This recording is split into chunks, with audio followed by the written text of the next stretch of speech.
Bonjour à tous. Derrière ce titre un peu racoleur se cache, je l'espère, une vidéo qui vous aidera à comprendre pourquoi on rate des photos et comment en manquer le moins possible. Car oui, malgré tous vos efforts, vous allez encore en rater, mais vous allez comprendre pourquoi vous les avez manqués et comment y remédier, et c'est bien là l'essentiel. Car si vous savez pourquoi le résultat n'est pas à la hauteur de vos attentes, si vous savez sur quels paramètres agir, vous allez savoir modifier votre prise de vue, savoir anticiper pour que ce soit une pleine réussite. C'est le sujet de cette vidéo, c'est parti.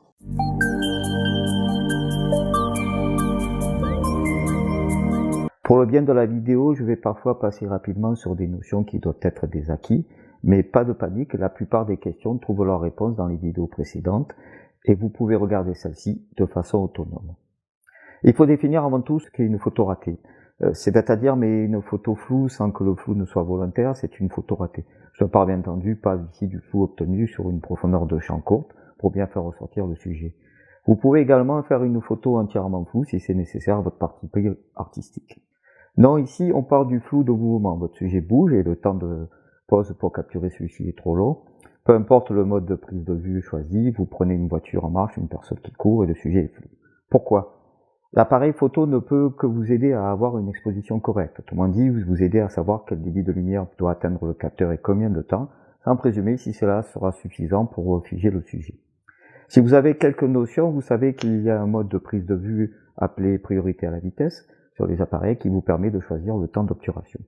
Puisque le risque de flou de mouvement, c'est d'avoir une durée d'obturation trop longue. En effet, on ne prend pas de la photo d'un enfant qui bouge avec la même durée qu'un enfant qui court.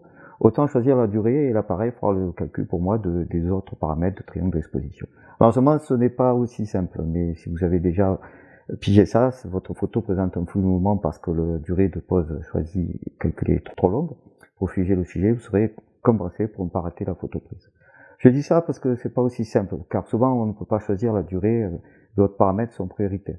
C'est là que comprendre le triangle d'exposition et comment les trois paramètres sont imbriqués va vous aider. Par exemple, si vous devez avoir une ouverture bien précise et que vous êtes donc en priorité ouverture, l'appareil va choisir une durée pour vous, pour obtenir une bonne exposition. Mais comment faire si cette durée n'est pas correcte ?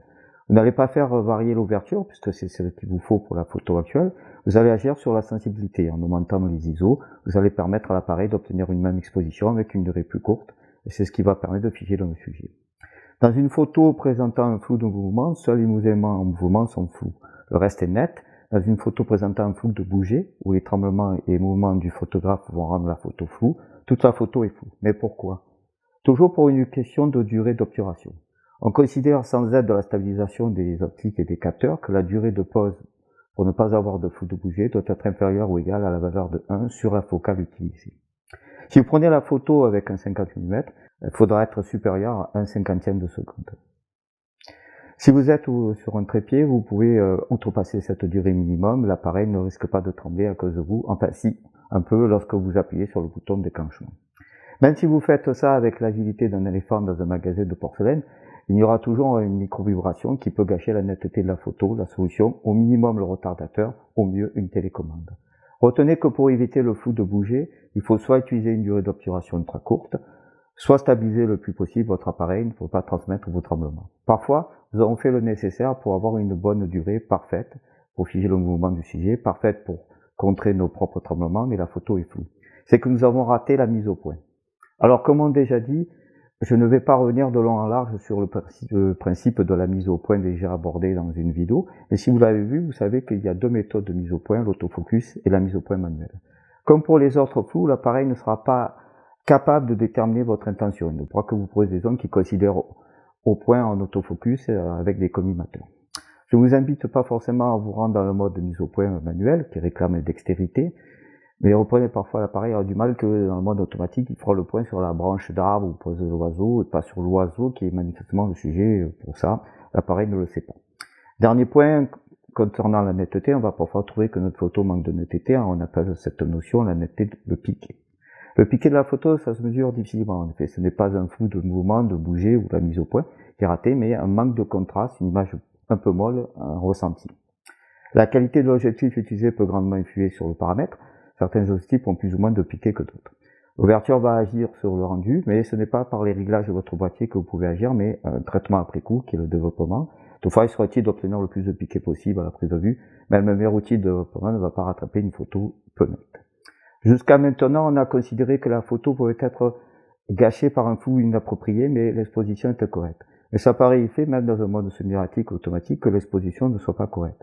C'est-à-dire que la photo soit trop sombre ou trop claire, en tout cas le sujet principal. Il faut comprendre et maîtriser le triangle de l'exposition pour pas être monsieur je sais tout en termes de technique, mais pour pouvoir être réactif en termes d'exposition. Sur quels paramètres agir, dans quel mode de prise de vue. Si vous avez vu quelques-unes de mes vidéos, vous savez que je recommande pas forcément la mise au point de vue manuelle, mais je vous invite à proscrire le mode tout automatique, au profil des modes semi-automatiques, car dans l'ensemble des points que nous abordons ici, pour réussir vos photos, vous aurez sans doute déjà noté que c'est l'automatisme qui pose problème. L'appareil est dénué de sens artistique, ne peut préjuger de vos intentions, ne connaît pas votre sujet. Si on le laisse seul décider, il a toutes les chances de se tromper. Pour l'exposition, vous devez être un peu plus familier avec le triangle de l'exposition ouverture, obturation, sensibilité ISO, peut-être moins avec le mode de calcul de la lumière. Comment l'appareil va déterminer la bonne quantité de lumière? Ça ne revient pas à la même chose que lorsqu'on veut capturer un paysage en plein jour, vous savez, derrière nous, que lorsqu'on veut capturer un visage en contre-jour. Sur l'appareil, on peut décider que la zone qui servira à déterminer la quantité de lumière est l'ensemble du capteur avec une priorité au centre, un spot central ou un spot qu'on placera. Vous l'aurez compris, on ne laisse pas l'appareil décider seul, on l'aide. Ce sera le cas pour tous les autres paramètres. Tout cela est bien beau, mais concrètement, je fais quoi au moment de la prise de vue? Déjà, préparez l'appareil pour qu'il soit dans vos réglages habituels, ceux qui correspondent à vos usages les plus courants. Et posez-vous deux questions.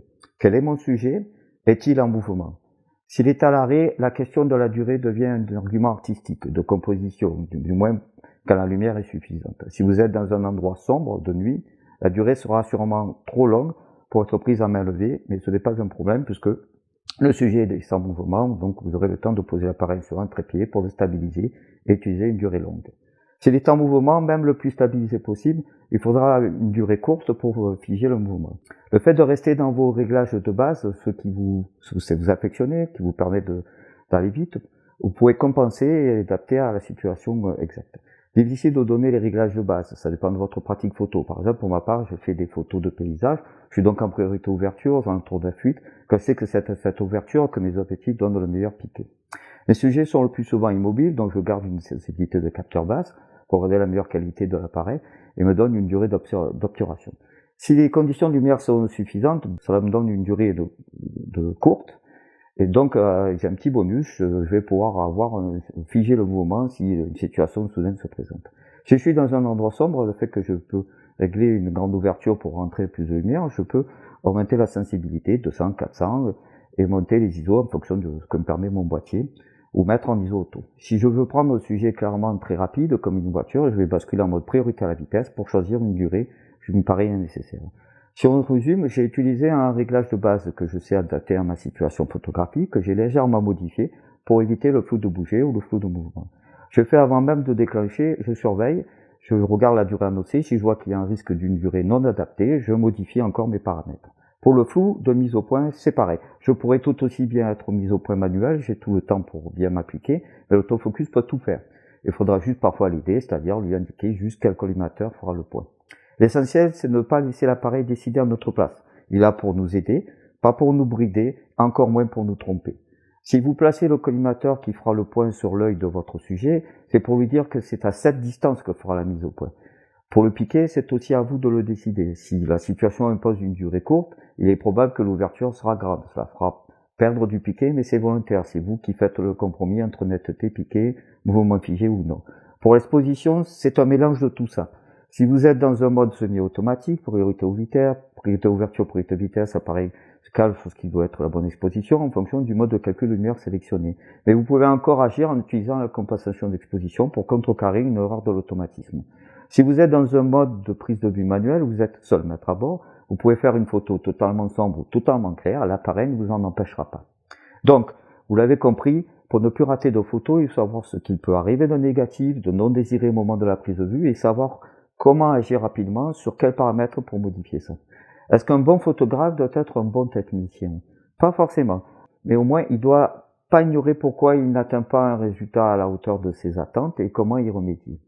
Si vous êtes totalement débutant, j'entends par là le fait que les seules photos que vous avez prises sont uniquement par le biais du mode automatique, vous vous dites que tout cela est compliqué, qu'après tout, dans le mode auto, vous appuyez sur le déclencheur et que la photo est très bonne. Mais soyez honnête, dès que les situations de lumière ne sont plus bonnes, que vous devez avoir des flous, de bouger, de mouvements, des défauts de mise au point, un manque de piqué, au bruit numérique, ou tout simplement une photo pour être meilleure avec un arrière-plan plus flou pour bien mettre en valeur un visage. Tout cela, c'est en sortant du mode auto que vous pouvez le faire. Pour finir, il y a encore beaucoup à dire sur le principe qu'une photo peut être ratée ou non. Par exemple, si vous prenez une photo à l'horizon et nettement visible, comme une photo de bord de mer, l'horizon est penché, même pas beaucoup, ça va heurter l'esprit de la personne qui regarde la photo parce que inconsciemment, le cerveau sait que cela devrait être droit.